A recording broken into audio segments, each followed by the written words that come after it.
आता या चौथ्या प्रश्नापासून आणखी 2 नियम वाढणार आहेत. उत्तर चुकलं तर -10. सलग 2 उत्तरं चुकली की तुम्हाला खेळ तिथेच सोडावा लागणार. या तिघांसाठी हा चौथा प्रश्न. भारताच्या स्वतःच्या पहिल्या भारतीय बनावटीच्या आण्विक पाणबुडीचं नाव काय? पर्याय आहेत: 1 INS अरिहंत, 2 INS हमला, 3 INS विक्रांत, 4 INS विराट. नुकताच या पाणबुडीचा समावेश आपल्या संरक्षण दलामध्ये करण्यात आलेला आहे.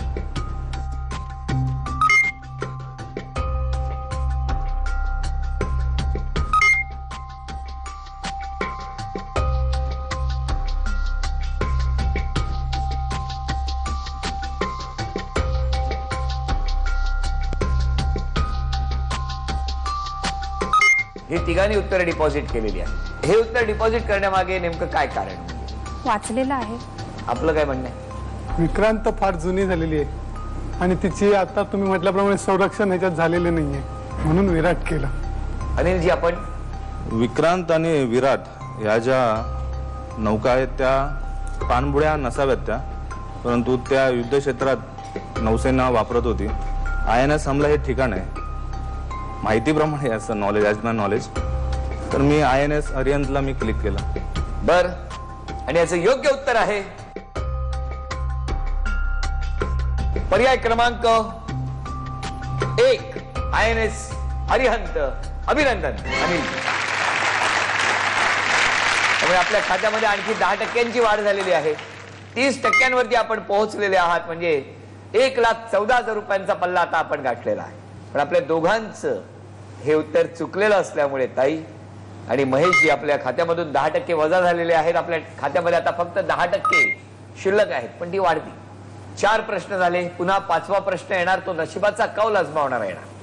बरं ताई, पोलीस दलामध्ये आपण काम करता, म्हणजे साधारणतः समाजाचा तुमच्याकडे बघण्याचा काय दृष्टिकोन असतो? समाजामध्ये आता पोलीस हे मित्राची भूमिका बजावत असल्यामुळे समाजाचा दृष्टिकोन बदललेला आहे असं मला वाटतं. महेश, आपलं काय? समाज जवळ आलाय, पोलिसांच्या जवळ आलेले. अनिलजी? सर, पोलिसांबद्दल सध्या फारच गैरसमज निर्माण झालेले आहेत पब्लिकमध्ये. तो गैरसमज तसा पब्लिकनीच करून घेतलेला आहे समाजाने. कारण की पोलीस हा सुद्धा एक वर्दीतील माणूसच आहे. त्यालाही सण आहेत, बायका मुलं आहेत, नातेवाईक आहेत. तोही समाजाने विचार केला पाहिजे. मला तर बाबा पोलीस मित्रांबद्दल खूप आदर आहे.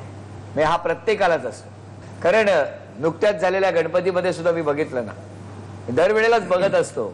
मला आठवतं, म्हणजे अगदी गणेश चतुर्थीच्या दिवशी सुद्धा गाडीतून जात असताना आम्ही गणपतीसाठी निघालेलो होतो आणि त्या मुलुंडच्या ब्रिजवरती पोलीस मित्र मात्र आपल्या कामात होते.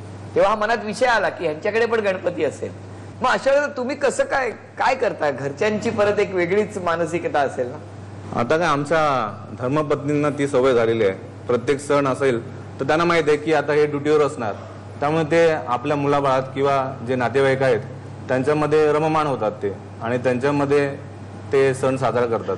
वेळ मिळाला तर आम्ही एन्जॉय करतो त्यांच्यासोबत. नाहीतर मग मला तर आठवत नाही मी कधी दिवाळी सण पहिली आंघोळ ही कधी बायका मुलांबरोबर उठून पहिली आंघोळ केले आणि फटाके वगैरे वाजवलेत, असं नाही. वहिनी, ते असं बऱ्याचदा होत असेल ना? हो, आता 14 वर्ष झाली, सवय झाली आहे त्याची. म्हणजे आमचं लव्ह मॅरेज असल्यामुळे त्याने आधीच सांगितलेलं की अशा अशा प्रकारे ड्युट्या असतात आणि सगळं ऍडजस्ट करून घ्यायलाच लागणार. बरोबर. हे आता हे जो काही विषय तुम्ही काढलात म्हणजे कसं झालं ते आमच्या कॉलेजमध्ये हो. तेव्हा माहिती नव्हतं हे पोलीस मध्ये जाणार? तेव्हाच माहिती होतं. 14वीला असतानाच त्याने पोलीस दल जॉईन केलेलं. बरं, त्यांच्याकडे बघून मग तुम्ही सगळे घाबरायचात का? नाही, आमची ऍक्च्युली 11वी पासूनच फ्रेंडशिप होती. 11वी पासून? हा. मग? आणि 14वीला असताना म्हणजे ह्यांचे वडील, माझे सासरे, ते पण पोलीस दलातच होते, त्यामुळे ह्यांनी पण ते क्षेत्र निवडलं. बरं, कोणी कोणाला विचारलं? त्यांनीच विचारलं. कोणाला? मला. अच्छा, थेट विचारलं? आता माझ्याशी लग्न गेलं म्हणजे मलाच विचारणार ना ते. नाही, म्हणजे कोणा थ्रू वगैरे? विचारलं. कुणा थ्रू म्हणजे असा आमचा ग्रुप होता, 5 हा. मुली 5 मुलं असं 10 जणींचा. अच्छा. तर त्याच्यामध्ये सगळे बाकीचे सेपरेट लग्न केले, आम्हीच एकाबरोबर लग्न झाले आमचे. आठवतात ते दिवस? दिवस ते सुगीचे होते दिवस, आताही आहेतच म्हणा. वहिनी थांबा 1 मिनिट. ते दिवस सुगीचे होते असं का म्हणाले हे? नाही, ते दिवस पण होते आणि आताचे दिवस पण तसेच आम्ही एन्जॉय करतो. नाही पण ते आता ते वरती जास्त स्ट्रेस देत होते. त्यावेळेला असं जबाबदारी वगैरे नसायची. आता हे होम लोनच बघितलं ना तुम्ही, हा. त्याच्यासाठी ते 12 वर्ष लोन फेडण्यासाठी आम्हाला प्रयत्न करण्यासाठीच इथे आलेले आहेत की ते इथे काय यशस्वी झाले तर पुढची 12 वर्ष अजून सुखाची जाणार आमची, म्हणून ते दिवस आठवले त्यांना. हेच कारण होतं का तेच?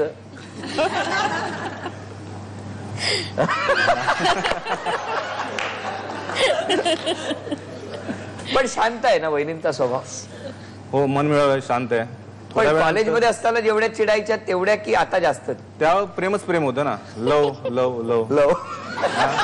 आणि आता मॅरेज झालं ना, लवचं मॅरेज मध्ये रूपांतर झालं, त्यामुळे मॅरेज कुटुंबात काय आणायचं असेल, हे आणायचं ते आणायचं असेल चाललंय. बरं, तुमच्याकडे कसं काय? कसं जमलं लग्न? कोल्हापूरची आहे ती कोण? मिसेस. दाखवण्याचा कार्यक्रम झाला. वहिनी कुठे झाला? माझ्या मामाच्या घरी, कुठे ते? कोल्हापूरला. कोल्हापूरला. बर, मग कांदे पोहे. मग तेव्हाचे कांदे पोहे तसेच आहेत की कसं काय? कांदा खराब झालाय.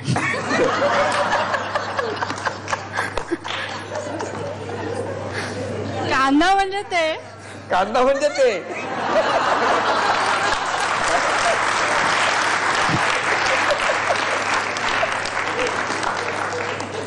नाही पण छान. थोडक्यात एकमेकांबद्दल इतक्या प्रेमाने तुम्ही बोलू शकता आहात, यातच तुमचं प्रेम किती घट्ट आहे ते दिसतं आहे. वहिनी तुमच्याही बाबतीत तेच म्हणतोय, नाहीतर रागाने बघाल. हा, तसं नाही.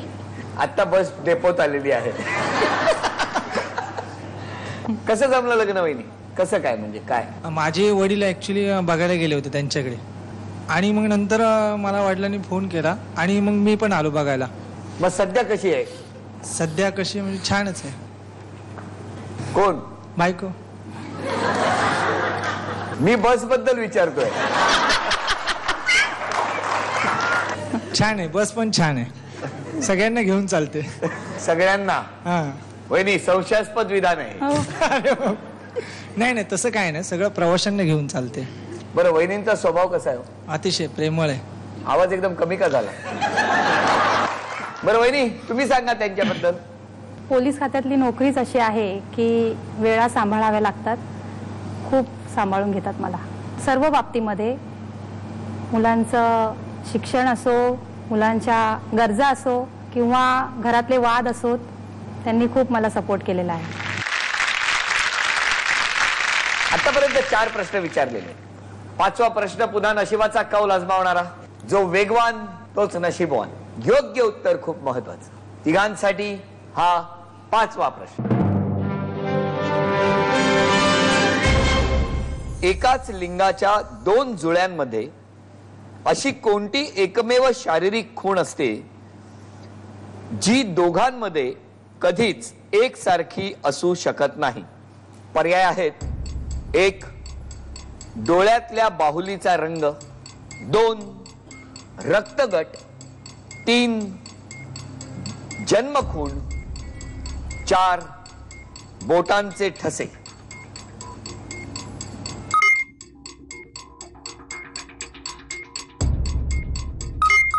ही तिघांनी उत्तर डिपॉझिट केलेली आहे. हिनाजी, आपण जे उत्तर डिपॉझिट केलेलं आहे त्यावर आपण ठाम आहात?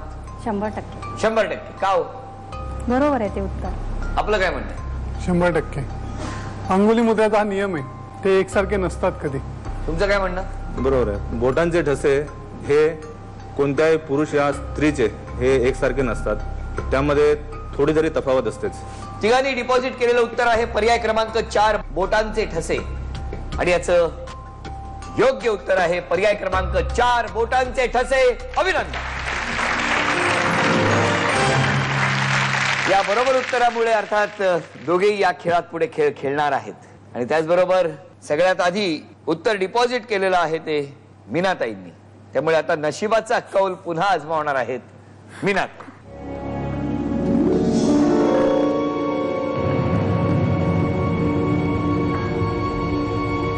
ही 3 पान नशिबाचा कौल आजमावणार. झाला निर्णय.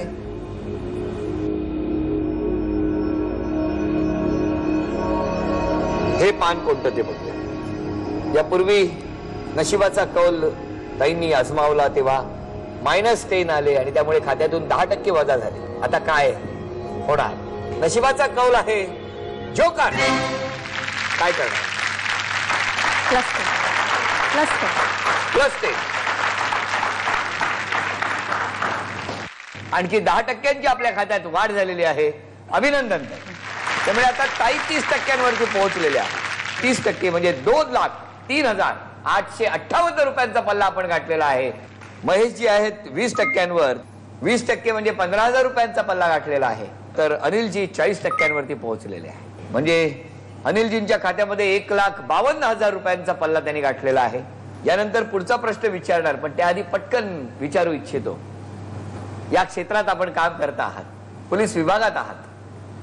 मीनाताई, पोलीस दलातले तुमचे आदर्श कोण? आत्ता जो अतिरेक्यांचा हल्ला झाला त्यामध्ये आमचे हेमंत करकरे साहेब, अशोक कामटे साहेब, साळसकर साहेब अशी बरीच नावं आहेत. पण ही जी नावं आहेत त्यांना मी माझा आदर्श मानते. महेशजी, आपण? अगदी योग्य बोलल्या. कारण आम्हाला सण हा कधी माहीतच नसतो. आम्ही घरी म्हणजे आमच्या घरच्यांना तो बोनस, आणि आमच्यातला एखादा माणूस दगावतो ते आमच्यासाठी म्हणजे आमच्या कुटुंबातलं गेल्यासारखंच आहे ते. म्हणून ते बोलल्याचं अगदी योग्य आहे. अनिलजी?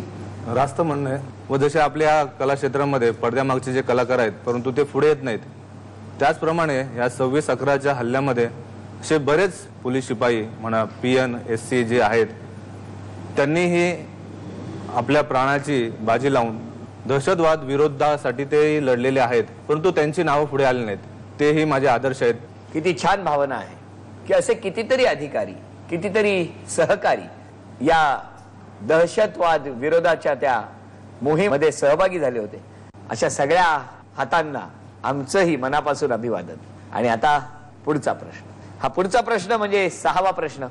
तुम्हा तिघांसाठी हा 6वा प्रश्न. हिंदू पुराणामध्ये म्हटल्याप्रमाणे समुद्र मंथनाच्या प्रक्रियेत मंथन करण्यासाठी कोणत्या पर्वताचा वापर करण्यात आला होता? पर्याय आहेत: 1 गोवर्धन, 2 सुमेरू, 3 मंदार, 4 कैलास.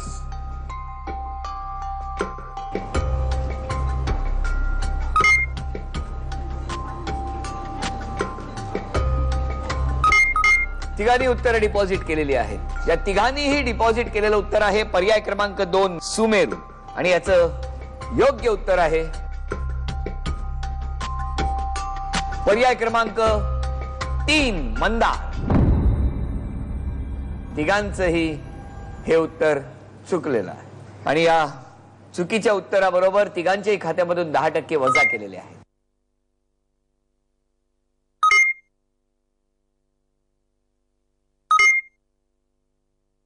आणखी प्रश्न असणार आहेत. फक्त नियमाप्रमाणे सलग 2 उत्तरं चुकली की खेळ सोडावा लागतो.